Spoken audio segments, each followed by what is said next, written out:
Cara menambahkan nomor telepon atau nomor HP untuk akun Google kita lewat PC atau komputer. Langsung saja klik ikon atau foto profilnya. Lalu pilih kelola akun Google Anda.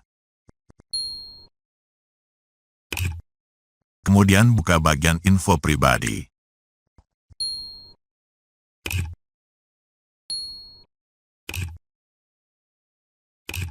Lalu klik atau tap pada bagian telepon. Nah, biasanya kita akan disuruh masukkan password akun Google kita terlebih dulu. Tambahkan sekarang. Nah, masukkan nomor HP kita di sini.